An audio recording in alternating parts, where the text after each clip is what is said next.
El Banco Central de Reserva del Perú, también llamado BSRP por sus siglas, fue fundado en 1922 durante el gobierno de Augusto Leguía con el objetivo de estabilizar la economía nacional y fortalecer el sistema financiero. Desde su creación, el BSRP ha evolucionado para convertirse en una institución fundamental en la gestión económica del país, responsable de la emisión de la moneda, la regulación bancaria y la administración de las reservas internacionales. El BSRP juega un papel crucial en la estabilidad de precios, un aspecto fundamental para el crecimiento económico sostenible. La estabilidad monetaria es el principal aporte que el Banco Central puede hacer a la economía del país, pues al controlarse la inflación se reduce la incertidumbre y genera confianza en el valor presente y futuro de la moneda, elemento imprescindible para estimular el ahorro, atraer inversiones productivas y promover así un crecimiento sostenible de la economía. Entender el rol y las acciones del BSRP es esencial para comprender la economía peruana, especialmente en momentos de crisis económicas. Es por ello que en este video buscamos explorar la evolución del BSRP enfocándonos en los acontecimientos más relevantes de las últimas décadas y la estructura actual de la institución. La creación del BSRP en 1931 marcó un punto crucial en la evolución económica del país, gestado a través de diversos cambios en la estructura de la entidad bancaria. Antes de su establecimiento hubo varios intentos legislativos para crear un banco central. Inicialmente en 1920, el ministro de Hacienda, Fernando Funch, propuso la creación de un Banco de la Nación para emitir billetes y otorgar créditos, pero la propuesta fue rechazada debido a la oposición de la banca privada. Ante este panorama, en enero de 1922, el ministro interino de Hacienda, Alberto Salomón, presentó al Senado una nueva propuesta inspirada en el modelo del sistema de reserva federal de los Estados Unidos. Esta propuesta, apoyada por una comisión financiera estadounidense, fue rápidamente aprobada y dio lugar a la Ley 4500, que estableció el Banco de la Reserva del Perú el 9 de marzo de 1922 durante el segundo mandato de Augusto Leguía. Debido a sucesos inoportunos ocurridos años después de la creación de la institución, sean estos el fenómeno del Niño en 1925 y la Gran Depresión en 1929, que generaron inestabilidad económica en el país, la caída de precios de las exportaciones y sobre todo la devaluación de la moneda nacional, las autoridades peruanas recurrieron a la experiencia internacional en 1930 solicitando la ayuda de Edwin Kemmerer. La principal meta de la misión Kemmerer fue abordar el desafío de la marcada depreciación de la moneda nacional.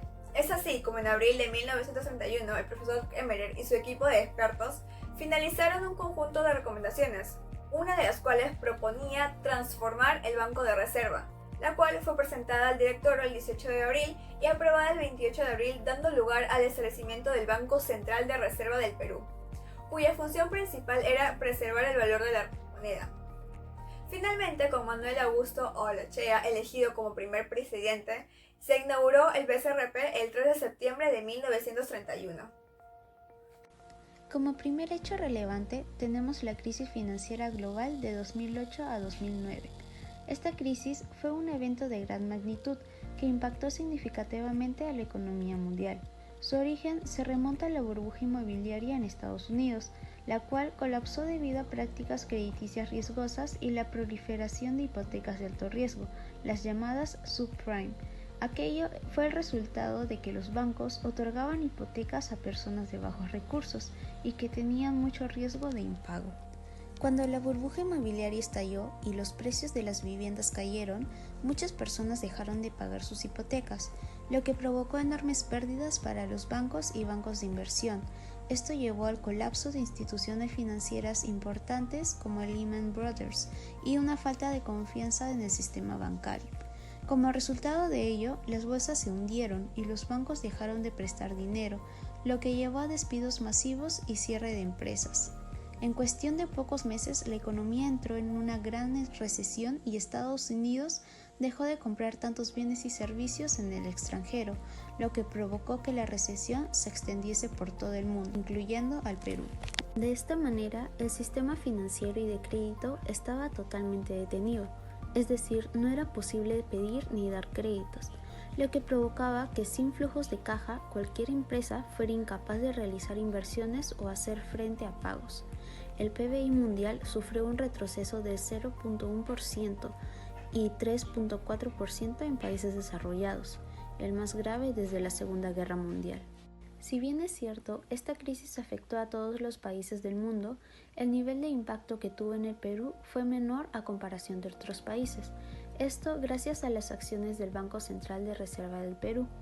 El BCRP tomó medidas oportunas utilizando un conjunto de instrumentos de política monetaria para asegurar la continuidad de la cadena crediticia y evitar una crisis cambiaria, logrando así minimizar el impacto negativo de la crisis. Desde septiembre de 2008, el BCRP aplicó medidas para inyectar liquidez por más de 35.000 millones de soles, suma equivalente a casi del 9% del PBI, para evitar una paralización del crédito y una fuerte depreciación de la moneda.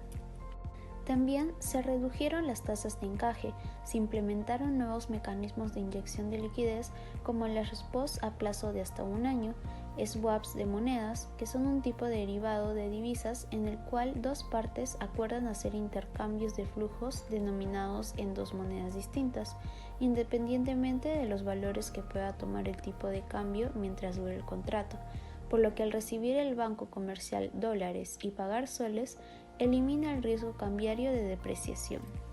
Cuando pasaron los momentos de fuerte turbulencia internacional, en febrero de 2009, el BCRP incrementó el ritmo de reducción de la tasa de interés de referencia. En resumen, el crédito no solo continuó fluyendo en la economía, sino que las tasas de interés se redujeron y se mantiene una posición patrimonial sólida en el sistema financiero y en las empresas en general. Hola, me llamo Víctor Meneses y hoy les hablaré sobre las metas de inflación en el Perú, un tema muy relevante dentro del Banco Central de Reserva del Perú. En 1998, la crisis financiera y las dificultades políticas del país afectaron significativamente la economía, aumentando el riesgo de inflación. El BCR no conseguía que el sector privado comprendiera su política monetaria, sus objetivos y los instrumentos que usaría, lo que redujo la efectividad para alcanzar sus metas. Para enfrentar esta situación, el BCR decidió adoptar un esquema de metas explícitas de inflación, basado en las experiencias de Nueva Zelanda, Canadá y Chile. Este régimen necesitaba un marco cuantitativo para proyectar la inflación y realizar ajustes monetarios adecuados y a tiempo, además de la autonomía del banco y un mandato legal claro en su compromiso contra la inflación. La implementación del régimen contó con un marco analítico y la cooperación internacional de bancos centrales y el Fondo Monetario Internacional. En el año 2000 se plantearon las propuestas iniciales y en el 2001 el directorio del banco las consideró. Este nuevo esquema de Perú tuvo la particularidad de comenzar con una inflación inicial negativa y una economía parcialmente dolarizada. Desde el 2002 se estableció un rango meta de inflación anual de 1,5 a 3,5%, ajustado a 1 a 3% desde el 2007. Fue crucial avanzar hacia una meta operativa de tasa de interés, comenzando con el saldo de liquidez interbancaria y luego adoptando una meta operativa de tasa de interés de política monetaria en el 2003. Esto permitió al BCR desarrollar una política contracíclica, como la reducción de tasas durante la crisis financiera del 2008. Desde la introducción del esquema de metas de inflación en el 2002, la inflación promedio ha sido del 2,7% y la inflación tendencial del 2,1%. Las expectativas de inflación se han mantenido dentro del rango meta la mayor parte del tiempo, demostrando la efectividad del esquema para anclar las expectativas inflacionarias. En conclusión, podemos decir que el esquema de metas de inflación adoptado por el BCR ha demostrado ser una herramienta efectiva para mantener la estabilidad económica y controlar la inflación en el Perú. Por último, es importante señalar que la estructura orgánica del Banco Central de Reserva del Perú constituye la base fundamental sobre la cual se asienta su funcionamiento. Esta estructura, definida por la Ley Orgánica del Banco Central de Reserva del Perú y su estatuto, establece los niveles jerárquicos, las dependencias y las responsabilidades de cada unidad orgánica que conforma la institución. También asegura la integración y conexión de todas sus unidades orgánicas, garantizando que cada área trabaje de manera cohesionada y alineada con los objetivos estratégicos generales del BCR. Dentro de los órganos de alta dirección encontramos al directorio, la más alta autoridad del BCR, el cual está integrado por el presidente, que es el jefe supremo de la institución, el vicepresidente y 5 directores. Además, dentro de la alta gerencia encontramos a la gerencia general, la cual tiene el cargo de dirigir al banco tanto técnica como administrativamente, conforme a la implementación de políticas y estrategias establecidas por el directorio. Asimismo, dentro de la alta gerencia se encuentra la oficina del abogado consultor, que tiene el cargo de brindar sustento jurídico, y la Secretaría General, que se encarga de respaldar la administración de los procesos del directorio, supervisar el manejo de la documentación y resguardar tanto archivos documentales como comunicaciones financieras. Por otro lado, como órgano de control institucional, se encuentra la Gerencia de Auditoría, la que se encarga de realizar el control interno, posterior y externo, y como órgano de asesoría, la Gerencia Jurídica, que se encarga de brindar asesoría legal y protege los intereses institucionales frente a las autoridades judiciales y administrativas. Además, como órgano de apoyo, encontramos a la Gerencia de Comunicaciones, de Riesgos, de Contabilidad y Supervisión y la Gerencia Central de Administración, dentro de la cual también se encuentra la Gerencia de Recursos Humanos, de Tecnologías de Información y de Compras y Servicios.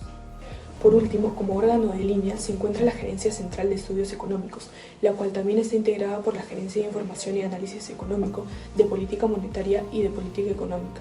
Además, como último órgano de línea se encuentra la Gerencia Central de Operaciones, en la cual también se encuentra la Gerencia de Operaciones Monetarias y Estabilidad Financiera, de Operaciones Internacionales y de Gestión del Circulante.